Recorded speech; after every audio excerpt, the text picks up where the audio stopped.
Hello everyone, welcome back on Cam TV. बच्चों, अगले lecture तक हमने जो भी आपका सिलेबस था वो सिलेबस के हिसाब से सर्कल चैप्टर को ख़त्म कर दिया और सर्कल चैप्टर का आई होप सबने रिवीजन भी अच्छी तरीके से कर लिया होगा। लेक्चर नंबर में भी शायद इसमें 6-7 लेक्चर हुए थे। अच्छी तरीके से याद करिएगा। उसकी थियरम्स जो है वो बहुत काम के है। थियरम्स के बेसिस पे कुछ टर्म्स ऐसे हैं जो आपको ऑब्जेक्टिव लेवल पे पूछे जाते हैं। एमसीक्यू में भी आ सकते हैं, फिलअप्स में भी आ सकते हैं। ठीक है, नाउ आपको स्क्रीन पे दिख रहा होगा chapter number 8, introduction of trigonometry. Trigonometry एक ऐसा चैप्टर है जो साइंस लेने वाले बच्चे जो है उनके लिए बहुत ही ज़्यादा इंपॉर्टेंस रखेगा। बहुत मतलब कि आप समझ लो कि अगर आप साइंस ले रहे हो और अगर आप ए ग्रुप से जा रहे हो, मतलब कि मैथ्स ले रहे हो, तो आपको एक बुक तो पूरी ट्रिग्नोमेट्री की ही पढ़नी है। जो मैथ्स की आप 2 बुक पढ़ोगे 12th में, 11th में भी 2 बुक है, वैसे ही आप 12th में जो 2 बुक पढ़ोगे उसमें एक बुक तो ट्रिग्नोमेट्री की ही है पूरी। तो समझिए कि ट्रायंगुलर बेस्ड जहाँ पे राइट एंगल ट्रायंगल की बात आएगी वहाँ पे हमें ट्रिग्नोमेट्री को इन्वॉल्व करना पड़ेगा। ट्रिग्नोमेट्री एक ऐसी ब्रांच है जो हर एक जगह पे इंटरसेक्ट करती, माफ़ कीजिए, हर एक जगह पे इंटरफियर करती है। और जो भी ट्रिग्नोमेट्री, मुझे बच्चे अक्सर पूछते हैं सर ट्रिग्नोमेट्री जो है, जनरली ऐसा ही पूछते हैं सर मैथ्स का काम क्या है। एक्चुअल में मैथ्स के अंदर जो ज्योमेट्री पोर्शन है उसमें भी ट्रिग्नोमेट्री है, वो बहुत ही ज़्यादा यूज़फुल है। आपके जो भी आप स्ट्रक्चर देखते होंगे, अलग अलग प्रकार के बिल्डिंग वगैरह जो बनते हैं, उनके जो भी मेज़रमेंट लिए जाते हैं, वो मेज़रमेंट के अंदर इनकी एप्लीकेशन बहुत ज़्यादा काम में बहुत ज़्यादा होती है। बहुत ही, हम ऐसा कह सकते हैं कि आप जैसे मतलब बड़े होंगे आपको ये चीज़ पता चलेगी कि जो भी रेडियन या तो डिग्री, इन सब में जो हमें एंगल मेज़र किए जाते हैं वो एंगल के अंदर ट्रिग्नोमेट्री बहुत ज़्यादा इंटरफियर करता है। बराबर, उनके फंक्शंस को जानना बहुत ज़रूरी है। लेकिन बच्चे क्या करते हैं, इसको अक्सर वो ऐसे इग्नोर कर देते हैं। ये जो चैप्टर है, चैप्टर नंबर 8, एक्चुअल में जो ओल्ड सिलेबस था, गुजरात बोर्ड की बुक थी, उसके अंदर ये चैप्टर बहुत डीप में दिया हुआ था। एनसीईआरटी के अंदर इतना डीप में दिया नहीं है, लेकिन मैं आपको उस लेवल से पढ़ा दूंगा कि आपको अगर साइंस लेना है और 11th-12th के अंदर आपको कोई ये ग्रुप से जाना है तो आपको जनरली कोई दिक्कत नहीं आएगी ऐसा। ठीक है, सबसे पहले तो आप लोग समझ लीजिए कि ट्रिग्नोमेट्री का मतलब क्या है। ट्रिग्नोमेट्री का सबसे पहले हम आप कह रहे हो गुजराती में जो संधि कहते हो, अलग करते हो उसको, तो ट्रिगो और ट्रिग्नो, उसका मतलब क्या है? 3 टुकड़े। ट्रिगो आप समझते हो ना, 3 टुकड़े। क्लियर?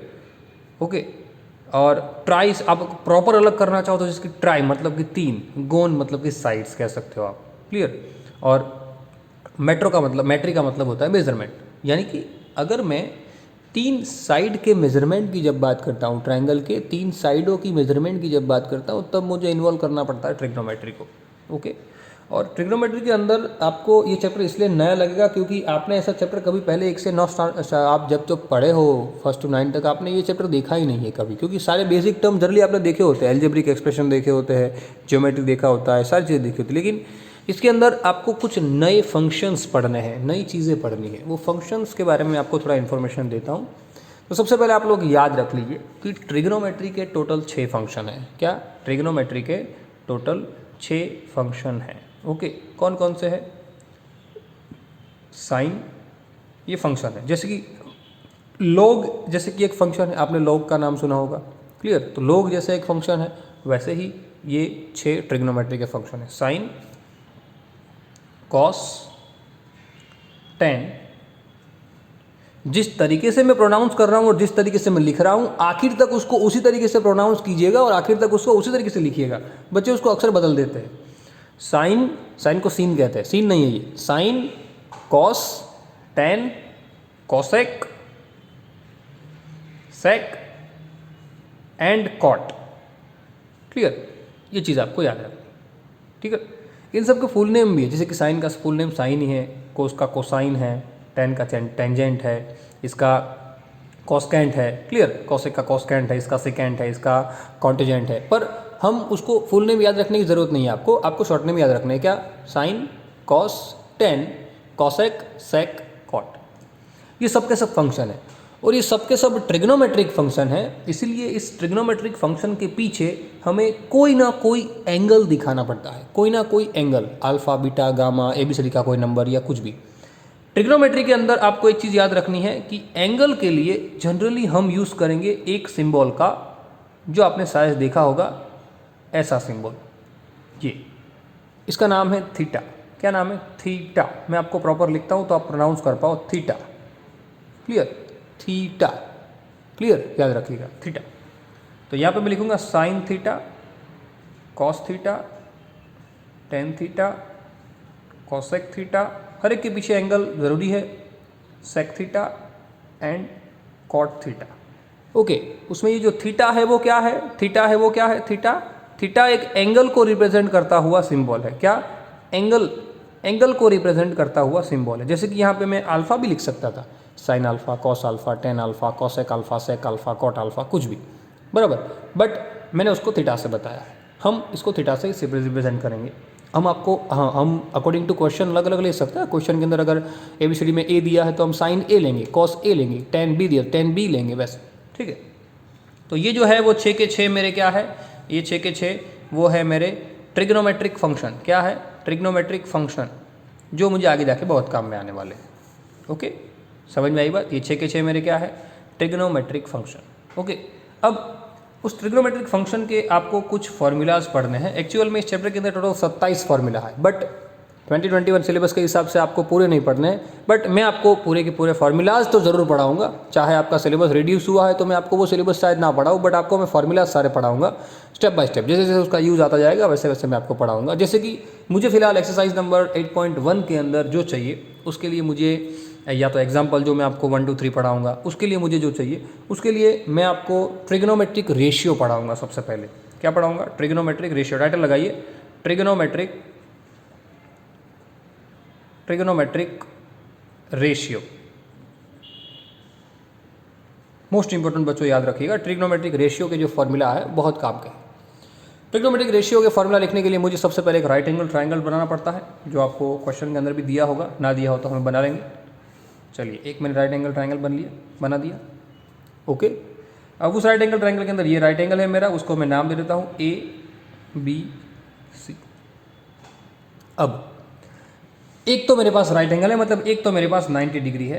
अब मेरे पास बचे कौन से एंगल, दो एंगल, या तो A या तो C। अब मैं आपको दो फिगर यहाँ पे ड्रॉ करके बताता हूँ तो आपको थोड़ा और ज़्यादा क्लियर हो जाए। यही फिगर है, ये फिगर यही है, ABC, ये 90 है। अब मैं जब ट्रिग्नोमेट्रिक रेशियो लिखूंगा ये सब के लिए, मैं जब ये सब के फार्मूला होंगे 6 के 6, मेरे पास जो फंक्शन है वो 6 के 6 फंक्शन के ट्रिग्नोमेट्रिक फार्मूला है, तो उनके मैं जब फार्मूला लिखूंगा तब मैं ये थीटा यानी कि एंगल किसको लेता हूँ उस पर सारी डिपेंडेंसी रहेगी। जैसे कि मैं इस C एंगल को थीटा लेता हूँ, क्या, मैं इस C एंगल को थीटा लेता हूँ। बाजू वाली फिगर में मैंने A एंगल को थीटा लिया, क्योंकि B तो ले नहीं सकता, B तो 90 है। ओके, क्या, अगर मैं C एंगल को थीटा लेता हूँ या तो मैं B एंगल को थीटा, माफ कीजिए, A एंगल को थीटा लेता हूँ, तो दोनों के लिए कुछ चेंजेस आ जाएंगे। जैसे कि राइट एंगल ट्रायंगल के अंदर ये चीज़ तो कंपलसरी हाइपोटेनियस है, वो तो मुझे पता ही है, इसके अंदर भी वो हाइपो ही रहने वाला है। बट अगर मैंने थीटा ये लिया है, क्या, अगर मैंने थीटा ये लिया है तो उस थीटा के सामने वाली साइड ये जो AB है उसको मैं नाम दूंगा ऑपोजिट साइड। क्या नाम दूंगा, ऑपोजिट साइड। ये याद रखिएगा, क्या, ऑपोजिट साइड। और उस थीटा की एकदम पास वाली साइड है, दो पास वाली साइड है, एक हाइपो है और एक ये है, तो हाइपो है। ये जो पास वाली साइड है उसको मैं कहूँगा एडजस्टेंट साइड। एडजस्टेंट साइड, क्या कहूँगा, एडजस्टेंट साइड।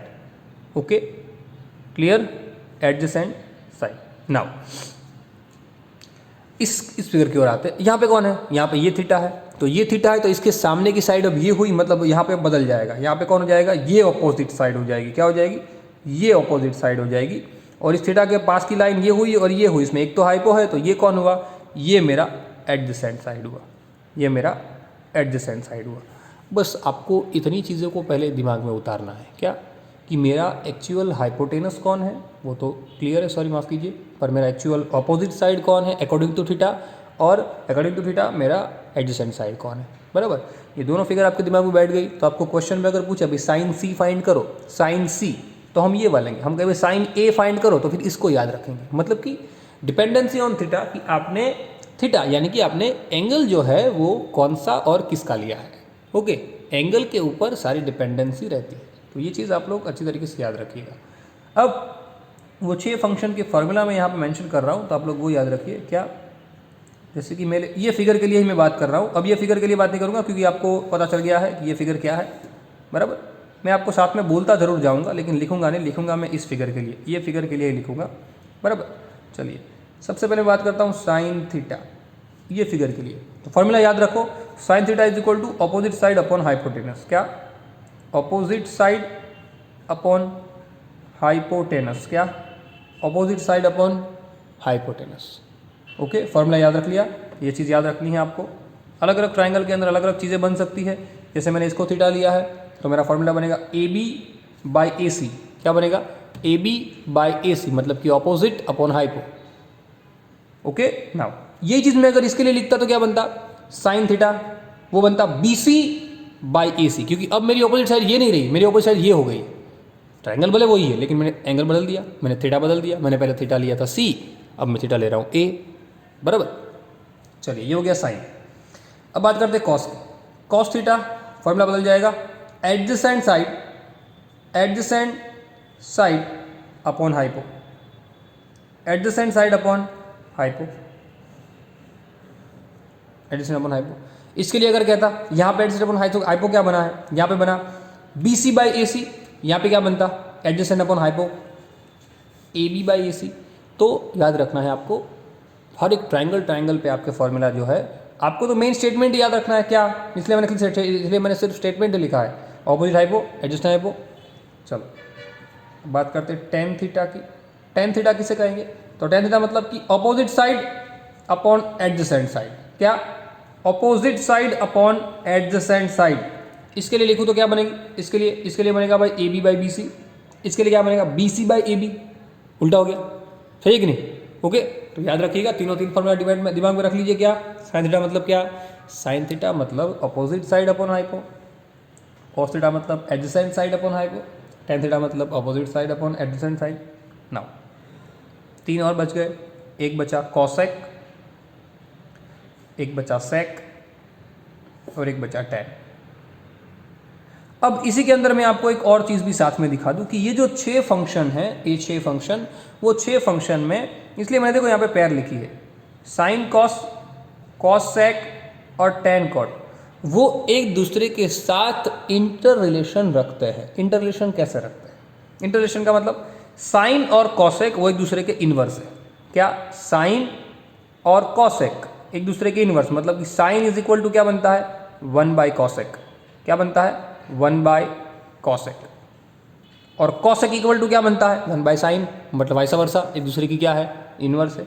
वैसे ही अगर मैं कॉस के लिए लिखूं तो कॉस के लिए क्या बनता है?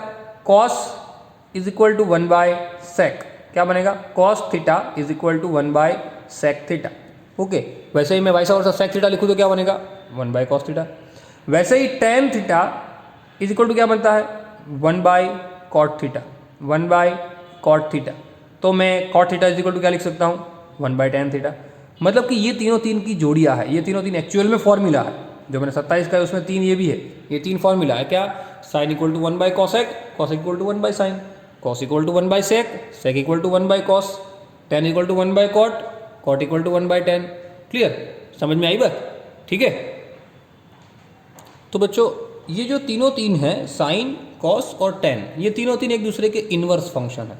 तो इन तीनों चीज़ का यूज़ मैं यहाँ पे कर सकता हूँ। जैसे साइन का इनवर्स कॉसेक है तो इसका उल्टा हो जाएगा, साइन का फॉर्मूला ऑपोजिट बाय हाइपो है तो यहाँ पे क्या हो जाएगा? Hypo by opposite. तो आप सीधी तरीके से याद रख सकते हो। एक साथ आपने देखो 3 फॉर्मूला एक साथ याद कर लिए, ये 3 याद हो गए तो ये 3 और याद हो गया, हाइपो अपॉन ऑपोजिट साइड। चलो ये फॉर्मूला तो वैसे भी बन गया, याद करने की भी जरूरत नहीं रही। सेक अगर कॉस का उल्टा है, अगर क्या है? सेक अगर कॉस का उल्टा है तो सेक बराबर एडजस्टेंट अपॉन हाइपो था, तो ये क्या बनेगा? Hypo upon adjacent.